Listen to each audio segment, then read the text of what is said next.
My fiance, 24, and I, 26, liked to host parties at our house for all of our friends. We met at a party 3 years before we got engaged. For the most part, we had same-gender friends to avoid temptation. There was one time my fiancé became friends with a man, and he turned it into something flirtatious, so she told me right away and stopped communicating with him. That's the proper way to handle someone coming on to you when you're engaged to be married. So she built trust with me, more than once, which is why what she did came as such a shock to me. I'll admit that during the week before this party we had, I was focusing a lot on my writing jobs. It involved a lot of focus on my computer, without interruption. So when the night of the party came, I promised her I wouldn't work so we could have a good time. Well, we mingled together for some time, but one of my friends started behaving really weirdly. I became concerned for him and started paying extra attention to him. He told me something about the medicine he took, along with drinking alcohol. He started twitching and struggling to breathe. I decided to call an ambulance for him. He groggily asked me to go to the hospital with him because he was scared, so I did. I texted my fiance's phone to let her know what was going on. I didn't get a reply. It was 3 a.m. by the time I returned home. My friend was staying in the hospital overnight. I walked upstairs, half asleep, and didn't find my fiancé in our bedroom. I went to the guest room and found the door locked. I started knocking on the door loudly, asking for my fiancé. She opened the door, half asleep, wearing only a blanket. My childhood best friend was half asleep on the bed, only covered by a sheet. I could see fear setting in both of their faces. I asked her what the hell they were doing, and she started crying, saying it was my fault for leaving them alone while they drank. I couldn't believe what I was seeing. I asked if they had sex, even though it was pretty obvious they did, and both of them tried to play dumb like they couldn't remember. I was in the middle of asking my fiancé to come with me when she suddenly bolted to the bathroom. I tried to come in, but she locked the door. She was clean up. I looked at the man who used to be my best friend and asked him on a real personal level if he had slept with my woman. He was instantly defeated and looked at the floor. He couldn't say anything except that he was really sorry and he drank a lot. As he got dressed, he said he hoped I could forgive him someday and left my house. My fiancée came out and said we should just forget this entire night. She didn't remember what happened, so how could I hold it against her? That was her logic, but I disagreed. We drank and partied together so much in the past, so I knew the only reason she did this tonight was that she thought she could get away with it. It was the only time I wasn't around while she drank, and she took advantage of it. I told her how I was seeing things and asked her to leave. She couldn't believe it. She really didn't think that one night of drinking and sleeping with my best friend would be the end of our 5-year relationship. I told her I couldn't trust her anymore, and even if she never cheated on me again, the fact that she did would chip away at my self-esteem and sanity.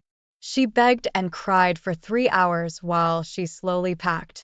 At some points, she was just laying on the floor dry heaving and crying. I couldn't stand to see her like that for too long, so I went downstairs a few times to clean up the party mess. When she stopped packing for too long, I told her I was going to call her dad to come help. She was mortified. She begged me not to and started packing faster, but I asked her who she wanted me to call to arrange a place for her to stay.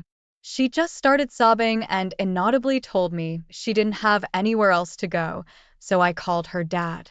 She was even more upset when he got there and started to blame me for the breakup. She couldn't admit fault to her dad because she didn't want him to be disappointed in her. He sort of got the idea of what happened from me, but I didn't tell him anything, just that we couldn't be together anymore. She was extremely embarrassed and depressed that her father was helping her pack up her stuff from her house. With the party mess still all over the house, the reality of what she did the night before was stuck in her head, tormenting her. I could see it on her face. She knew I went to support my friend in the hospital, and she slept with my best friend during that time. You can't really recover from that. She wanted so badly to leave a lot of her stuff there, but I insisted they take it all, and even started loading her dad's truck with them. He got the idea that I didn't want her to ever have a reason to come back here.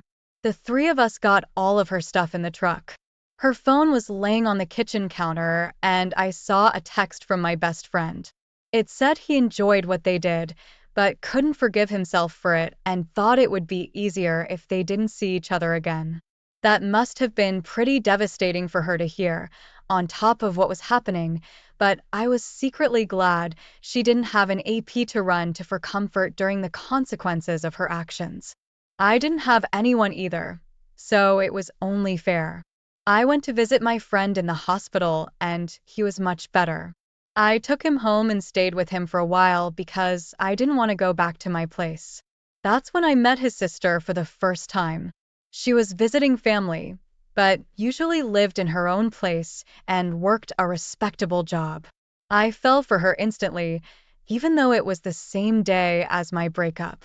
I developed a friendship with her for a while until I couldn't stand it anymore and asked her out. She said yes, and I'd already forgotten about the betrayal my ex dealt me. Speaking of my ex, she had to start a really crappy part-time job while living at her father's because he wouldn't let her mope around the house all day. She had no idea what she was doing with her life and started to question who she even was. I'm pretty sure she needed to go through this harsh reality check in order to grow and learn from her mistake. I didn't do anything wrong in this situation, but I learned how to cope with heartbreak properly. I think I lucked out by finding another dating prospect so soon, but I'm using self-control and independence in this process. Just because I was used to living with my partner does not mean I'm going to move in too quickly with my new girlfriend. Wow, Opie, you've been through a terrible experience.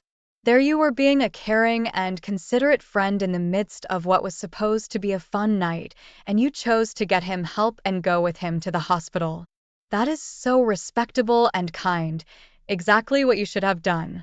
In this situation, you depended on your fiance to be reasonable and considerate just like you were, but instead she chose to get drunk and sleep with your best friend.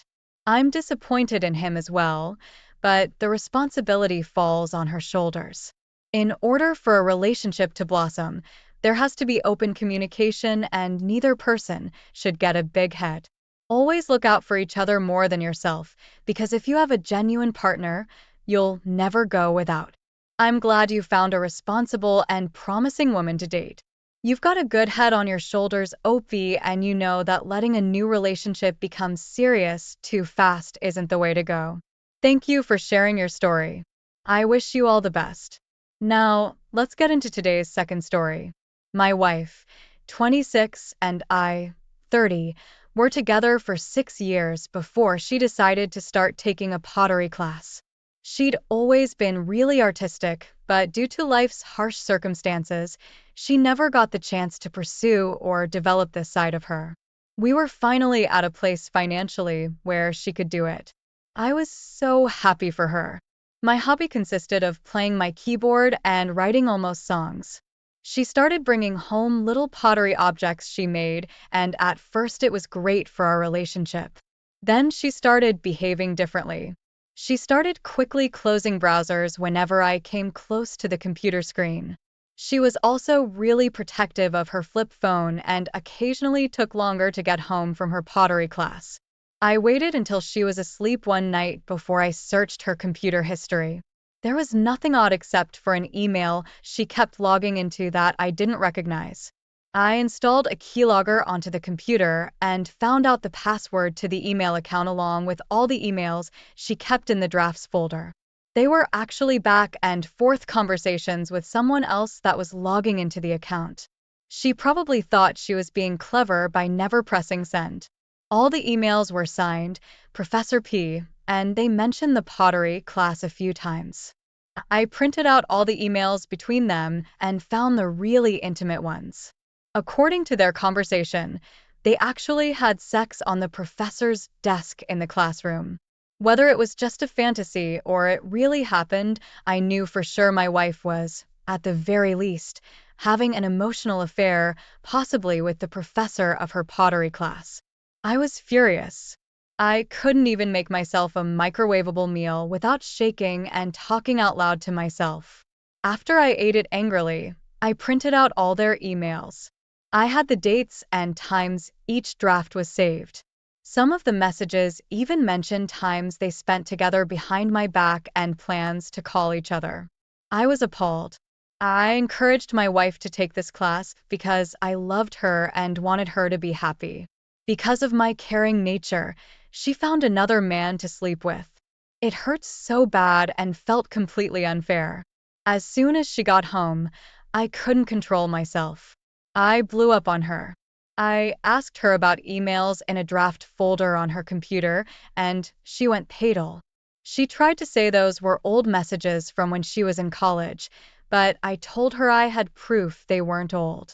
She didn't move a muscle until I came back with the printed pages. I slapped them down on the table and asked her what the hell was wrong with her. She didn't say anything. I asked her who Professor P was, and she remained silent. She looked extremely guilty, so her silence was not reassuring. I told her it was over. She was caught, so she might as well tell me all about it. She started crying and pleading with me to have mercy on her and our relationship if she came clean about it.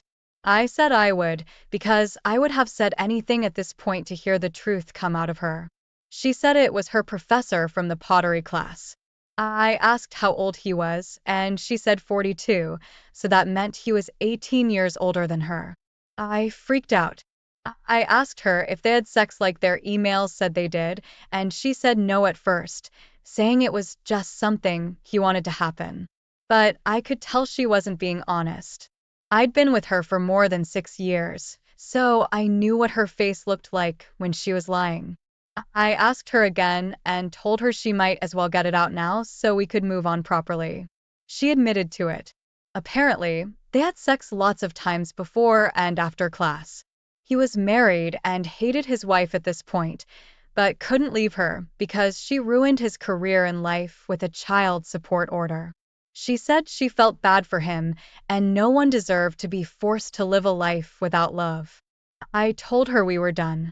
I said she was not the only fish in the sea for this guy, and if he was going to cheat on his wife, it didn't have to be with her.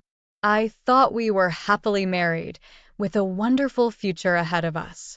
She proved me wrong. She was sobbing with a super red face and tears streaming down her face as she told me she was happily married. She said she made the biggest mistake of her life and wouldn't be able to live with herself if I didn't stay with her. I told her that was her problem now.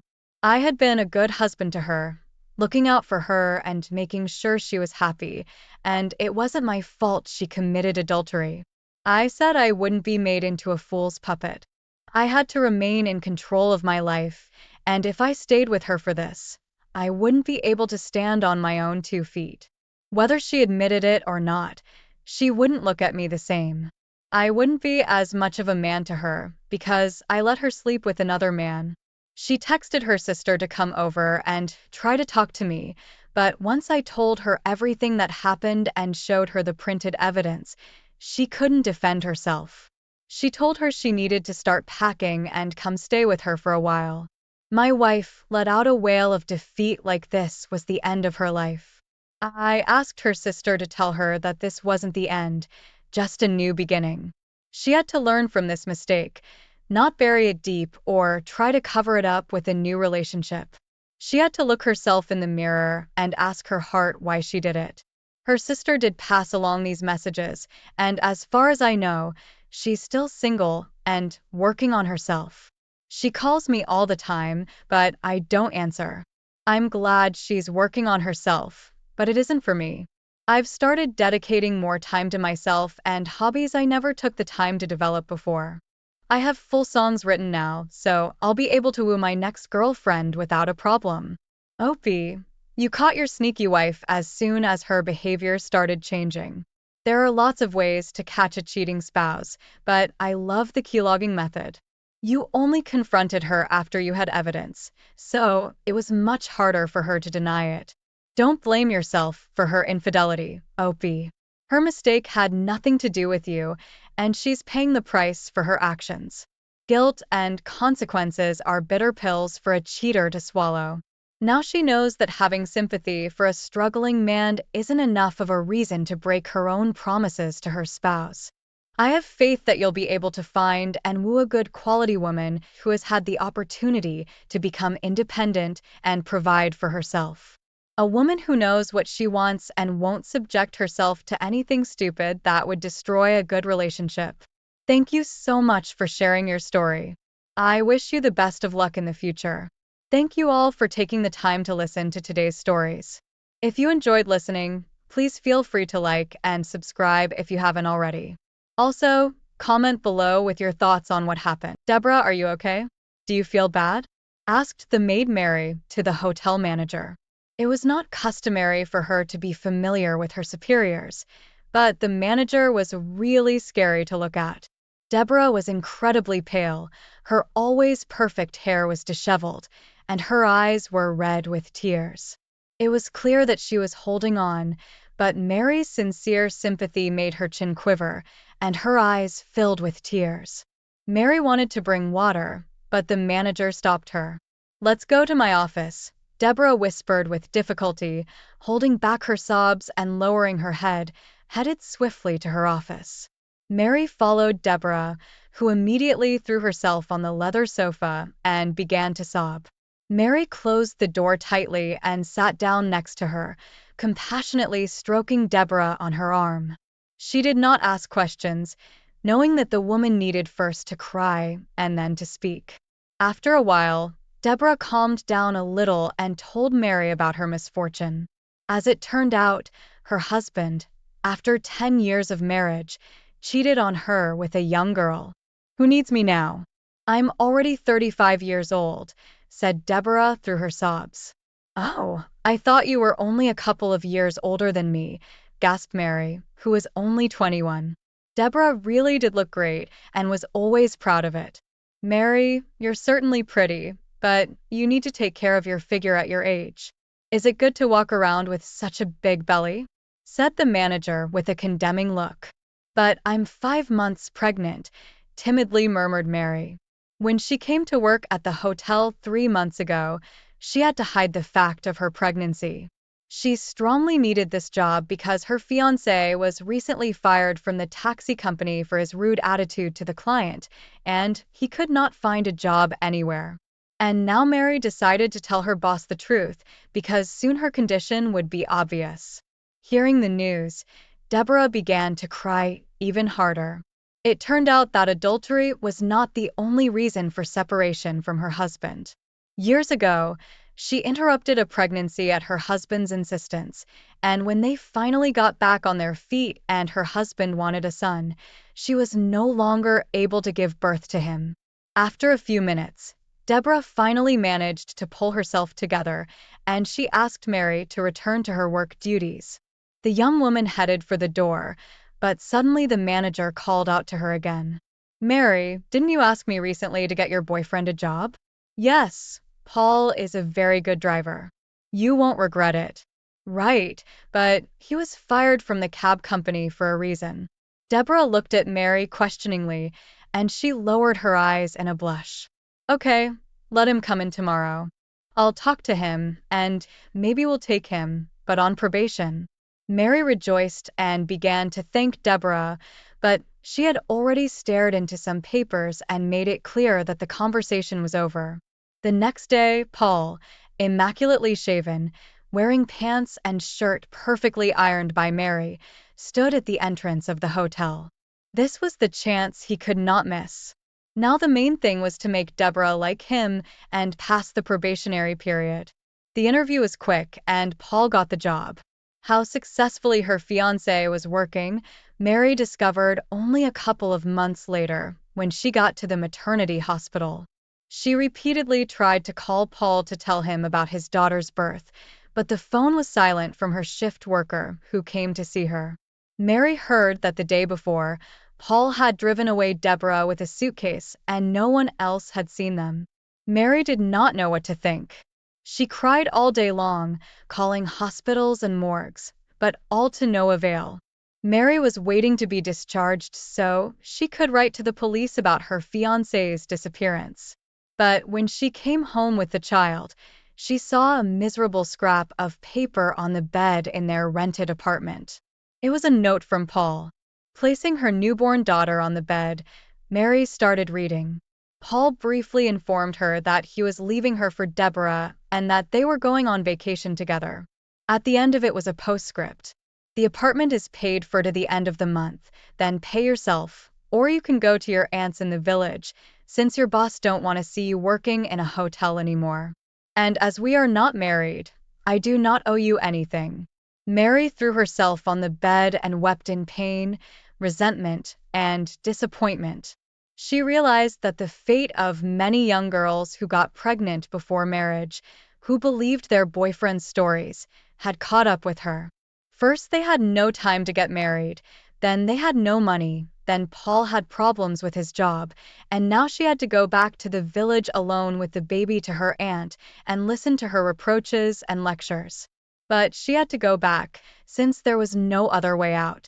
At the threshold of her aunt's house, Mary stopped in indecision. Aunt Helen was a strict and unkind woman, and Mary was afraid of her reaction. But suddenly the door swung open. "Well, come in, don't be afraid," said Helen, quite friendly and smiling, took the baby out of Mary's hands. "How did you name your daughter?" "Victoria," Mary whispered. "Victoria means winning. It's a great name, not like yours. I never could understand why your mother named you that." Mary sighed, listening to the familiar grumbling of her aunt. She was the older sister of Mary's deceased father, and she would have been grandmother to her niece by age.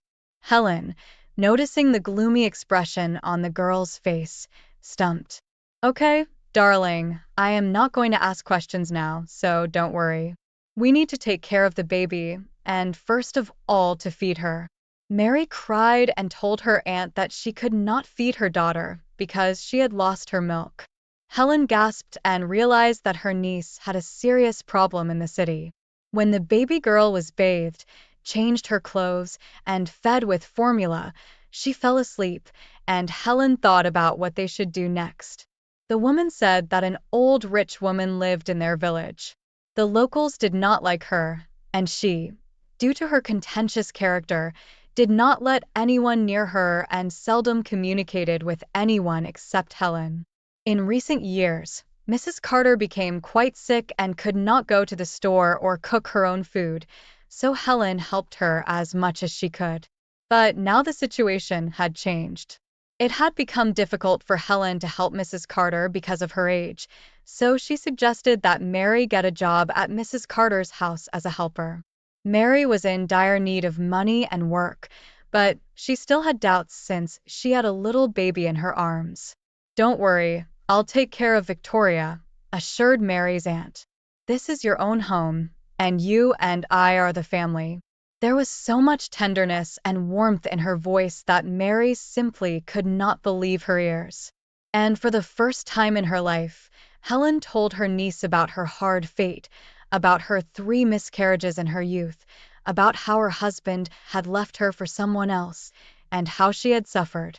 And Mary finally understood much of what was incomprehensible to her in her aunt's behavior when she was a teenager. "And don't be afraid of Mrs. Carter. She only looks so formidable. But in fact, she's an unhappy elderly woman," said Helen. And in great secret, she told her niece the Mrs. Carter's sad story. It was all about her daughter Caroline. The girl had been in love with a poor guy Tom since high school, and Mrs. Carter was against it and forbade them to date. When the guy was drafted into the army, Mrs. Carter arranged with the local mailman and intercepted the lovers' letters to each other. Tom, thinking that Caroline had forgotten about him, stopped writing to her and returned from the army already with his bride. Mrs. Carter was pleased. Her plan had succeeded. And on the day of Tom's wedding, Mrs. Carter went to a neighboring town to visit relatives, and her daughter left home alone, took sleeping pills. When Mrs. Carter returned home the next morning, the girl was already dead. Since then, Mrs. Carter lives alone in her enormous home with her wealth. But does she need it since she destroyed her own daughter with her own hands? Mary listened to the story and promised her aunt that she would try to be patient with Mrs. Carter and not let her down. Until this moment, Mary thought that she was alone in this world, and it turned out that she had the best aunt. Everything was going great now. She would have a job, and her daughter would have a wonderful nanny ready to give her all her unspent love. The next day, Helen went to see Mrs. Carter. They talked for a long time, and at first, the woman grumbled and didn't even want to hear anything. But then, with difficulty, she agreed. At heart, Mrs. Carter knew that except Helen, she has no one to rely on, so grumbled more out of habit. The first time it was not easy for Mary with grumpy Mrs. Carter. The young woman often got home late at night and fell on her bed without energy. And it was not easy for Helen at first to cope with little Victoria. But as time went on, things gradually got better. The only room to which Mary was forbidden to enter was on the second floor, and only Mrs. Carter had the key. She did not explain the reason, and Mary tried to pretend that she was not interested. But the reason was simple. Caroline had died in this room. She had died of unhappy love and her mother's cruelty.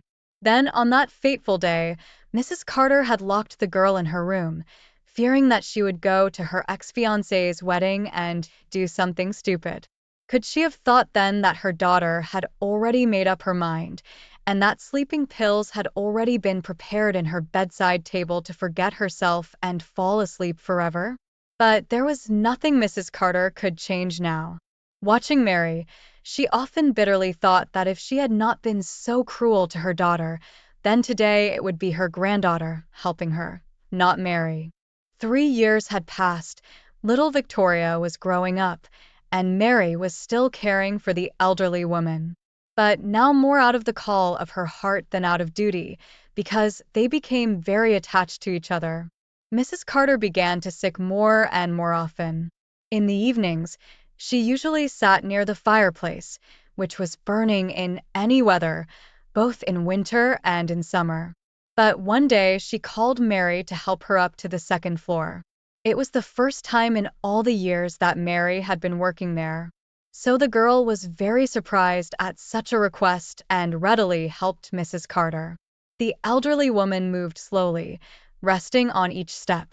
Finally, when she reached the locked door, she leaned against the wall, breathing heavily, and stood like that for a while, swallowing her tears. Then she held out the key to Mary. "Open it and don't ask me anything." Mary nodded and opened the door.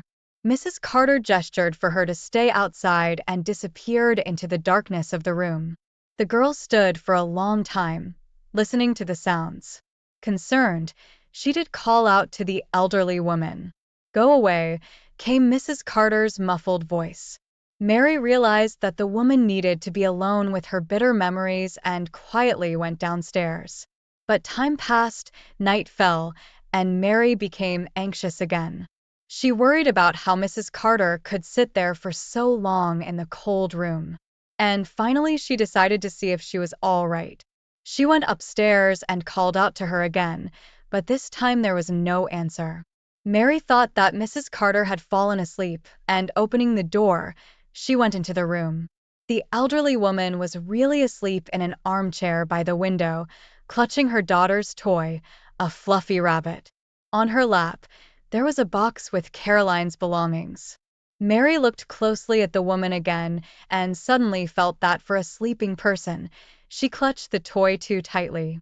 To her horror, she realized that Mrs. Carter was dead. After the funeral, Helen and Mary were surprised to find out that the woman had made a will a year ago for the only close people to her, her helpers. It was an unexpected gift for Mary and Helen. Apparently, it was Mrs. Carter's way of thanking them for their care and kindness. Another 5 years passed.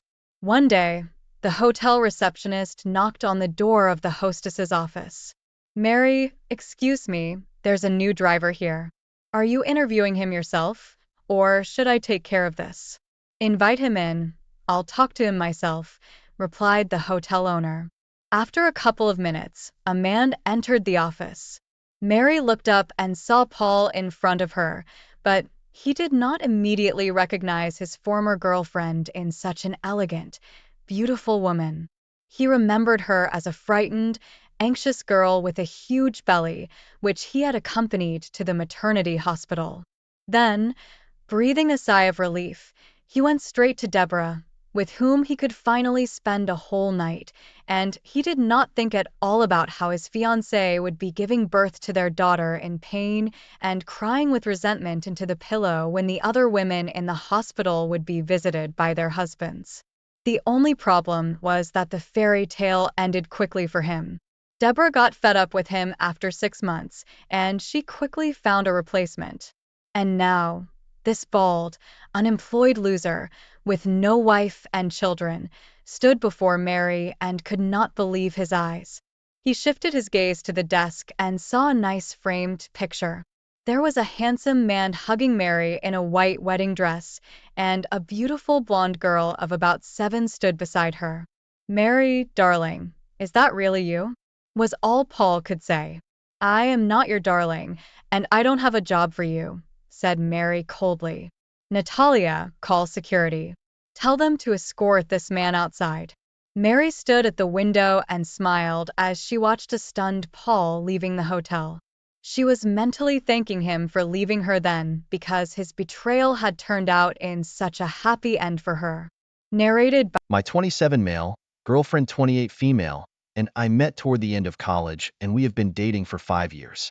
We ended up moving in together after graduation and sharing an apartment. Surprisingly, we lived together during the pandemic, and it brought us closer together. I loved her so much that I was even planning on proposing to her. Some of her friends and family had even been talking to me about the perfect proposal, and we had been trying to plan it. I really thought of her as my best friend. I never would have thought she could do something to hurt me. However, I was wrong, and now I'm here writing this post. My girlfriend has a ton of friends, but I have a smaller group of buddies that I hang out with. I'm very introverted. She is the poster child for extroverts. She can make friends literally anywhere she goes. I've always thought that was a charming quality of hers, especially since it's always forced me to come out of my shell a little bit more. One of her good friends had a birthday coming up, so she took it upon herself to plan a surprise girls' night for her and the rest of the friend group. I even helped my girlfriend plan some of the stuff. Like I said, I'm a bit of an introvert, and some people don't really think my personality meshes well with my girlfriend's. One of her friends in particular always made me nervous when she was around my girlfriend. I don't know why, but I had a suspicion that she was particularly against me. I had never done anything to her, but it seemed like she was out to get me. She never made it a secret that she didn't like me. She was going to be at the party with my girlfriend, which made me a little uneasy. However, I trusted her, and I didn't think she was going to let her friend constantly bed-mouth me all night long. So, the night of the party came, and I agreed to drive my girlfriend over to her friend's apartment because she didn't want to have her car with her. She invited me up to say hi to everyone, and for the most part, everyone was fine. But the friend that didn't like me made what I thought was a joke about how she knew someone who would be a good fit for my girlfriend. My girlfriend gave her a dirty look and told her to stop, so I felt confident that she wouldn't entertain anything. I went back home and took advantage of the time I had alone to play some video games. I spent a few hours online with one of my buddies, and when I was done I plopped it out on the couch and started scrolling through my phone. I saw some Instagram stories from the girls who had been at the party, so I looked at them just to see what everybody was up to. For the most part, everything seemed totally fine. I saw my girlfriend sort of running the party and still having a good time, but as time went on she sort of disappeared from the posts. It almost looked like she left early. I didn't think much about it. In fact, I just called it a night and went to bed. My girlfriend was spending the night over at her friend's house, and I was just excited to see her the next day. When I woke up in the morning, I looked through my phone again where all of the girls had posted their nights on their official pages. Every time I saw one on my feed, I scrolled through the photos, but when I came across the girl who didn't like me, I stopped. One of the pictures she posted was of her, my girlfriend, and another guy. All three of them were arm in arm and smiling. It struck me as odd because I was told it was a girls-only party, so I didn't know why there was a guy there. On top of that, his hands were very low on my girlfriend's body. I could tell that she was blushing and smiling as she looked up at him, but I didn't know if that was perhaps the alcohol or if it was flirting. I thought back to what her friends said about having somebody who would be a better fit for her, and my heart sank. Did she really try to set my girlfriend up with another guy?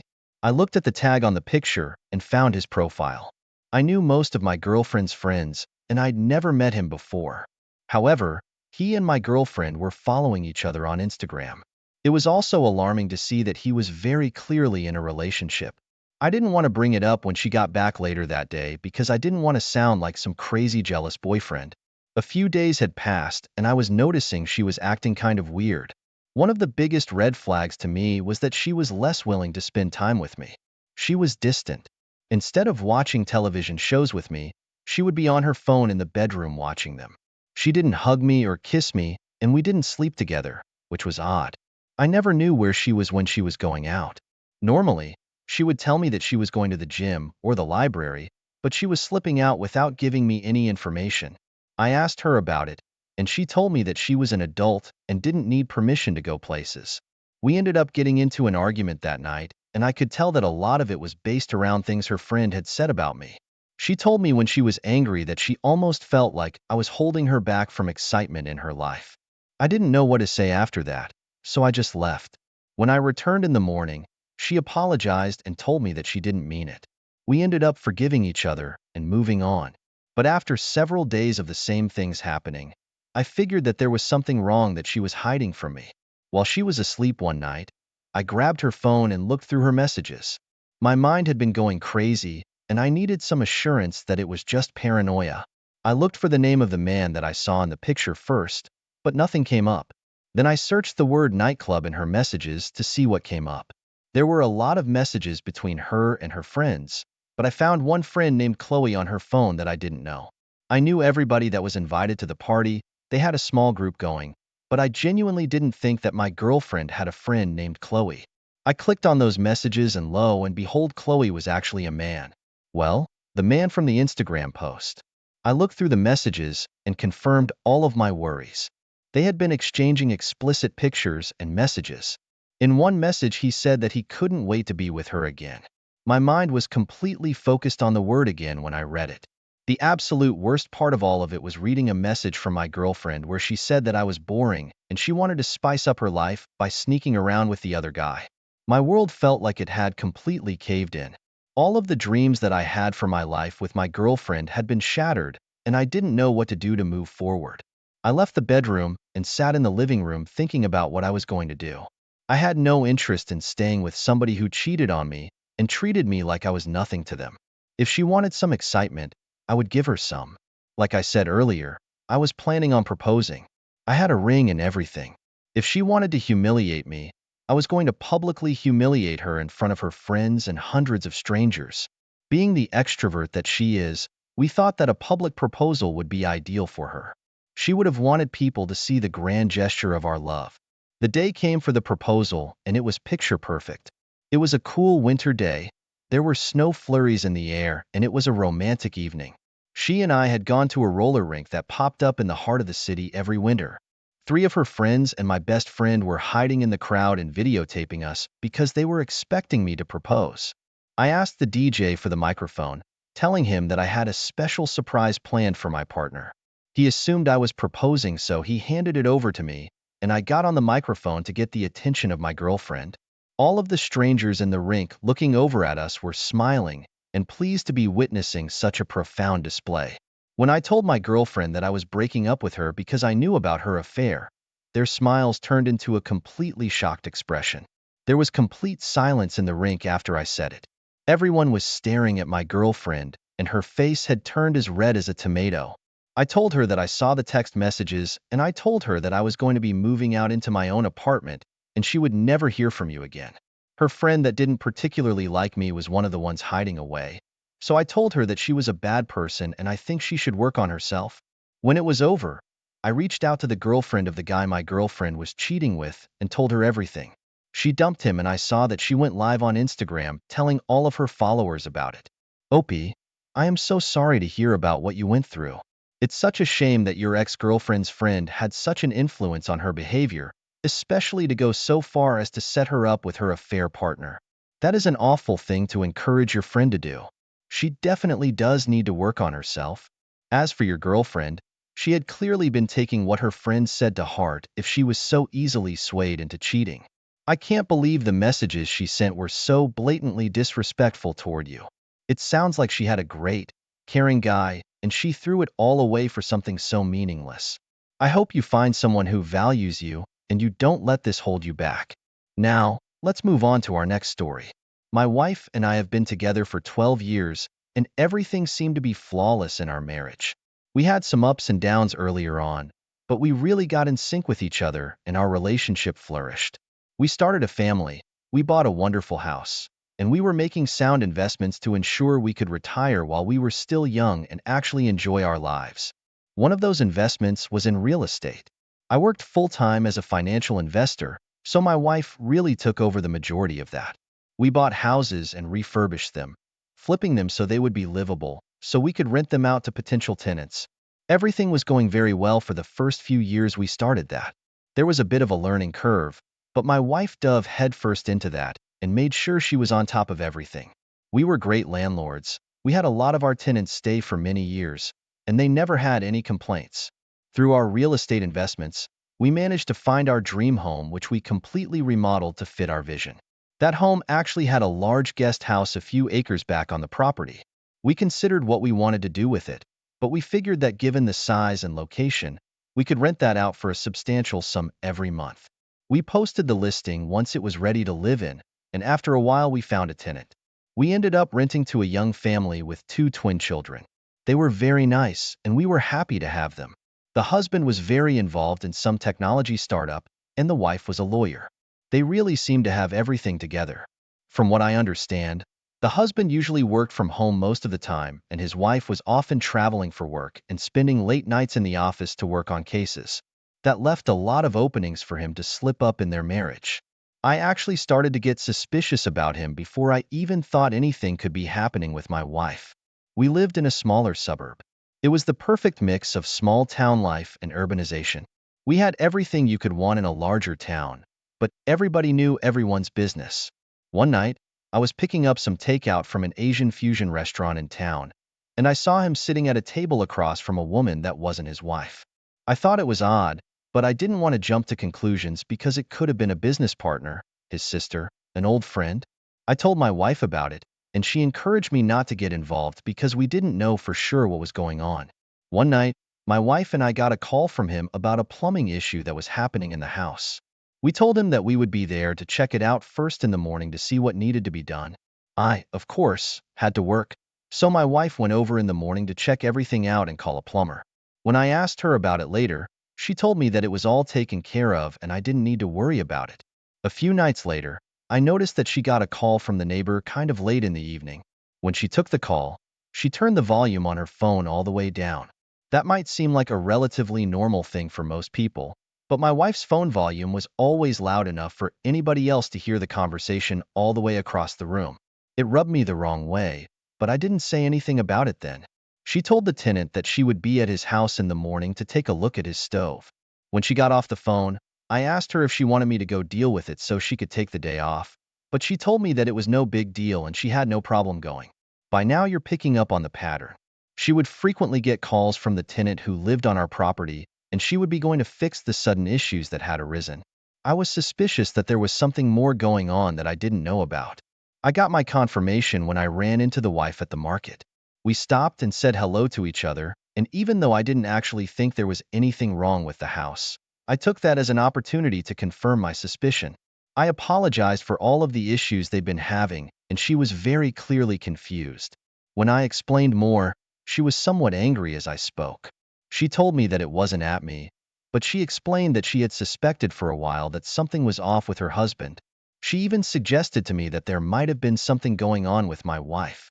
We came up with a plan together to try and catch them in the act. The plan was that she would pretend to be working at the office one day that she had actually taken off, and we would wait to see if her husband called my wife about an issue. They both fell right into the trap, and shortly after she supposedly left for work, her husband called my wife and said that there was a problem with one of the smoke detectors. My wife hurried over to fix the issue.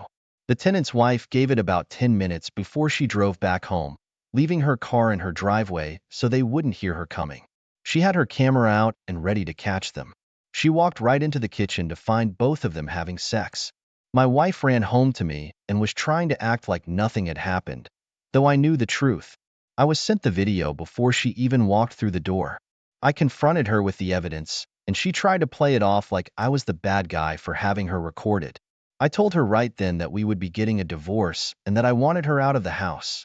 She told me I had no right to do that, but I informed her that I had been working with an attorney, aka my tenant, and when we would go through the divorce hearings, she would be getting nothing from me. She was confused because she might have assumed that if we ever ended things, we would split things 50 to 50, but that would only be if she didn't cheat on me. The real kicker was that all of the real estate investments were in my name. My wife had no credit or anything like that when we began, so all of the risk was assumed by me. I followed through with the divorce, keeping my promise that she would be getting nothing from me. All of the work that she had done for the real estate had been for nothing since I got to keep it all. I got to keep her dream house, which I promptly sold. Now she is back living with her sister while she tries to figure out getting a job and an apartment of her own, and our tenants got divorced as well. The wife was able to come out on top during the settlement. I actually see her from time to time while our kids have playdates. OP, I can't believe you went through something like this. You were right not to trust the tenant when you saw him with another woman. I can't help but wonder if he was already with your wife at the time, or if your wife saw him as an opportunity to cheat after that. It really seems like a fateful coincidence that you ran into your tenant at the market and were able to confirm with her. If you were suspicious of her husband, I can't even imagine how suspicious she must have been. It's good that you both got to work together to catch them, and that you were both favored in the divorce. I hope you and your children can recover from this betrayal and move on soon. I wish you nothing but the best. Thank you all for taking the time to listen to today's stories. If you enjoyed listening, please feel free to like and subscribe if you haven't already. Also, comment below with your thoughts on what happened. If there is a story you would like to share with me about your own situation or someone else's, then please do not hesitate to contact. Welcome back to the channel. My name is Mark. I hope you all are having a wonderful day or evening. Let's get into today's stories. My 31 male, ex-girlfriend, 29 female, found me and wanted to hang out, but I just ignored her after she broke my heart. Backstory. In 2015, I met this woman at college. Let's call her Casey. We had so many things in common, and we instantly got close. She asked me out, and it was a wonderful relationship, or so I thought. We had dreams together, sent X-rated pictures once in a while, and we did a lot of stuff together, not sex yet. In 2019, at Christmas, I was going to propose to her after I gave her parents and siblings gifts. I even gave her mom, who hates me, a gift. Casey worked at the hospital, so she would get out of work later, or so I thought. It was 5 p.m. She didn't come to her parents' place, but I came and decided to give everyone gifts. When I give her younger sister, 20 female, let's call her Sherry, a laptop, she cried and hugged me because she always wanted one for school. I got Casey's father a new barbecue grill. Moments later, Sherry told me she couldn't contain it anymore and cried harder. I asked, "What's the matter?" She immediately took me to her room, and her father came along as well. Sherry kept saying she was sorry so many times. I was confused as to why. She then showed me a pregnancy test and told me that it belonged to Casey. I completely lost it and wanted to know why and how long the affair lasted for. Sherry informed me that the affair happened at the beginning of 2019. While I was working a lot at my factory job, she wanted to see him. To make matters worse is that Casey's mom was the one who introduced the AP to Casey.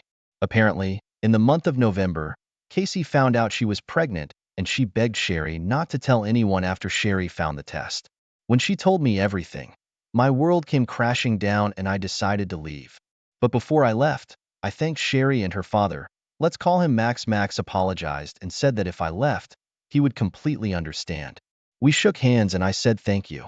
I just looked at Casey's mom and I then left my ex's house and just drove away and didn't look back. Max and Sherry got furious with Casey's mom, let's call her Jane. Around 7 p.m. on Christmas, I informed my family about what happened and they all comforted me. At 11 p.m., my phone began blowing up with phone calls and text messages from my ex saying she could explain. I didn't answer. I changed my number, deleted my social media, and changed my email. As much as I wanted closure, I didn't want to see her face. Fast forward to the middle of 2020. One of my friends informed me that the AP who got Casey pregnant ran away after he found out he was the father, karma, and they're looking for him. I simply said, who cares? Fast forward to last month. I saw a number I'd never seen before. I answered, and it was my ex. My ex begged me to talk to her and possibly give her a chance at my favorite restaurant. I responded, why should I after you did what you did? She rambled on, and I just ignored her because I didn't want to go through the same pain that she had put me through. Casey began gaslighting me and her friends, and her mom called me a coward for not seeing her again. I told Jane, you have the audacity to say that after what you've done. She rambled on. I just hung up and blocked Jane and my ex's number. I informed her friends what happened, and they left me alone. Update. It's been nearly 3 months since I posted my story, and apparently she found me on Mother's Day, of all days, which was last week Sunday. My mom wanted to go to Red Lobster since she loves seafood. One of my sisters, really half-sister, but she is my sister, came along as well. Let's call her Raven. We were about to leave when all of a sudden I ran into my ex's sister Sherry and the Wicked Witch of the West Jane and Red Lobster. Sherry was in total shock at seeing me, and I hoped Casey wasn't there with her. Thankfully, she wasn't. Jane looked at me with disgust and Raven in disbelief. Jane was in total shock at seeing Raven for some reason. I wasn't sure why at the time. I was about to explode until I looked at my mom and Raven because they both wanted to pound Jane into the ground for what she did to me. So I had to calm both of them down. Sherry then begged me to talk to her. After a heated argument involving my mom, Jane, and my sister Raven then suggested that if I wanted to talk to Sherry, we had to talk alone. They wouldn't be involved, and neither would the snake Jane. We talked for a bit, and she asked me how had I been and told me how she missed me and wished that I hadn't left. She told me that my ex was miserable when I left, and I responded that it was not my problem. I then asked how was school treating her. Sherry cried and said that Casey broke the laptop I gave her for Christmas a week after I left and jostled her. I asked before I go, why does your mom hate me? I'm curious. Sherry then said it was because she saw me with another woman, and it was that same woman that they both saw just now. Little did Jane know it was my sister. I told Sherry that Casey's actions were wasted and the warranty was still available until November 2022. Sherry literally danced for joy, and she said she would immediately get the laptop after dinner. We said goodbye, hugged, and left. The next day, I waited at BrandSmart. Work was slow. I saw Sherry, and to my surprise, Max came along. No lie, I had a smile on my face. We talked. Max loved the grill I gave him, and he still apologized, but I told him there was nothing he could do. After the laptop was resolved, we chatted for nearly an hour. They insisted on talking for a while, not sure why. I told them it was good seeing them, but Max insisted on taking me to a restaurant I had never been to. He paid for everything as a thank you for giving Sherry another laptop, a better one. Sherry responded, I'm sorry about this. I hope you forgive me. Please don't be upset. Lo and behold, my ex came and she looked in worse shape than I imagined. She looked worse than her wrong. She tried to hug me. I just stuck my hand out and asked, what the hell do you want? Casey apologized and begged me to take her back, saying it was a mistake, a cheater's excuse. I responded, you cheated on me for nearly a year when I worked my ass off for us, and this is how you repay me. She realized that mistake and said that it was Jane's fault, and I said you went along with it. She could have said I'm not happy with you anymore, but she didn't. It was not my problem anymore. I moved on, and you did too for nearly a year. And the fact you gaslight me and tried to put the baby on me when we never had sex, the hell. And now the AP left you, and he's on child support. Casey told me that her son was 1 year old and needed a father. I told her good luck with that. She asked why I was being so mean. I said you're the reason for this. I wanted kids. I nearly got a house for us, family stuff, and you threw all that away. Casey said I threw it away because Sherry told me Jane saw you with another woman, and then she described what she looked like. I laughed and called Sherry to let her know who she had seen. Sherry explained everything to my ex. Casey was crying really hard. She realized all this time I had been faithful, and she wished she had never listened to Jane and said I hate her for this. Casey begged me for another chance, saying we can fix everything, and that she would do anything, just take me back. I simply just told Casey, Max and Sherry wish you all the best, and walked out. I told my family why I was out a bit long, and they immediately were proud of me for not taking her back. My dad laughed and said Jane wanted you gone, son, and found a reason, a stupid one at that. You'll do better on the next woman. So yeah, thank you guys for everything. I didn't think I would run into her again. Even though I got closure, it wasn't worth it to see the two women who broke me. Hey Opie, glad to hear you're doing better. Sounds like your ex wasn't a virgin before you met. Doesn't sound like it was a one-time thing and you were plan B. I'm glad the sister and dad did the right thing and saved you from a future full of headaches and the possibility of raising another man's child. I am sorry for the hurt and pain you've endured all this time, and hopefully most of the pain and betrayal has passed, and you have begun to move past this. Maybe one day you can speak to the ex just to see what excuses she has. Maybe she is trying to go through a healing path, and this is one step to clearing her conscience. Either way, best wishes. Now let's get into today's second story. I am writing this as a bit of a journaling exercise and maybe for some support from people who have been through the same. Thanks for being so welcoming. We have been together since 2015, and early on I planned for this to be a lifelong relationship. It was rocky along the way, and this is part of the reason I never managed to propose. However, there is still a very mature ring fund which will go somewhere else now, I'm sure. Around 2019, I began to think that maybe our relationship was not going to be like how I had imagined it. We fought a lot. Nothing physical, of course, just disagreements and mutual pouting and discontent. Our sex life dropped off significantly after 2016 for medical reasons, and it never really seemed to recover. In June of last year, we had a D&M where she said in as many words that I did not satisfy her. I had never satisfied her, and the thought of me in bed made her sick. It was very upsetting at the time, and in hindsight I should have called our relationship then, but we decided initially that we would try to work our way through our problems, and we also ended up having a 4-month-long lockdown shortly afterward, so I didn't want to throw her onto the street or anything. Around September I discovered she had been sexting some guy overseas, a total breach of trust, but I decided I would bracket it because there was nothing physical, and even though we never discussed it openly, I thought she knew that I knew. I never broached this directly, but we eventually decided we would go to couples therapy. I discovered yesterday that she slept with another man in November last year while she was out of town on a short holiday. Some random she met online, and I presume she had been chatting with for a few weeks at least. I didn't care to ask for the exact date, but it was either shortly before or shortly after our first couples therapy session. When she went to work today, I left a note on the table saying goodbye, packed a bag, and went to my parents' place for a few days. This evening, after she came home, we had an hour-long SMS-only discussion. I don't want to talk about it aloud. I can't put my words together in time to speak them, where she took responsibility for everything, promised to change, and asked if I would come back. I appreciated her honesty. I believe everything she has said. This was completely unlike her, something she acknowledged, and she is afflicted by both mental illness and gruesome sexual trauma as a child and young adult, but I said that this was a hard barrier for me, and I would not consider coming back even if we continued to seek couples therapy for this issue. I said I would consider going back to our therapist to work through the breakup process, as we had discussed this previously in one of our sessions, and I can see how it could be helpful. It is also something our therapist has worked on. Even if we could make our way past this and she found a way to fix herself, it would always be a part of our past, and something I will never be able to reconcile myself with while we were in a relationship. I don't fully believe that there has only been one other man.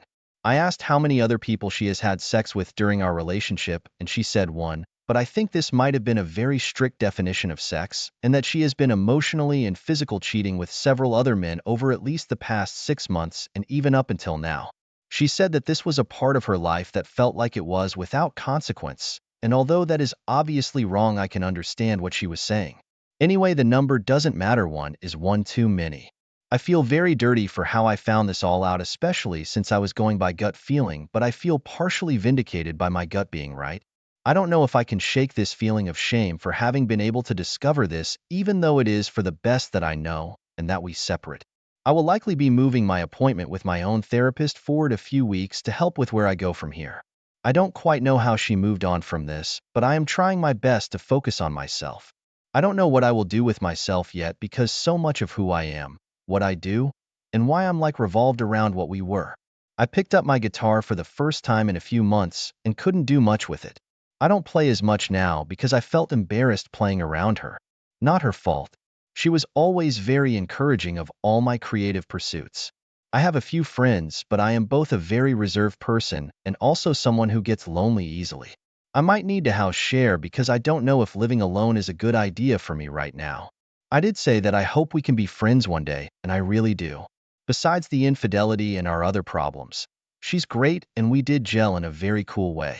But in my heart of hearts, it doesn't seem likely at the very least as soon as either one of us starts seeing someone else. Unless they're super chill, I don't think it's going to work. I've decided that I'm not going to be super candid with other people about the circumstances of our breakup. There's no need to be, but it's something that I would mention to a future partner, and I can imagine for them that it would be a bit weird for your partner to be friends with their ex who is also a cheater. I'll cross that bridge when I come to it. She will likely move to another city, and we won't have much opportunity to see each other again anyway. Anyway, that's my story. There were times this morning when I thought I might try to just let it slide and forget about it, but I'm glad the part of me which stood fast won over because there was really no future knowing this. It would always eat at me. I don't know what the future holds and I am truly scared because I have had struggles with alcohol and smoking in the past which my partner really helped me to temper. I stopped smoking as a condition of getting together which I'm grateful for. Maybe with a sneaky cigarette every now and then at the pub, and I don't have that anymore.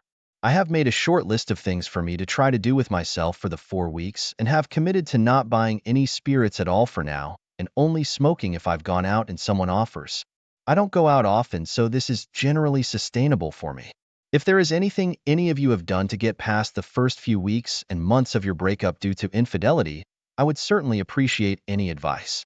If you have made it this far, thanks a lot for reading. Hope you are getting along your journey all right as well. If you're, feel free to drop into the comments and let me know that it gets better because I need it. OP. It's sad when you have perspectives with your partner and you realize that it was only you who thought about a future together. In any case, according to your history, it feels that she was never an honest girlfriend to you. I think there are many red flags after the time together, for example, constant arguments and lack of sex. I think your decision is correct. She spent weeks preparing the last one she did where he went directly to F asterisk Kim.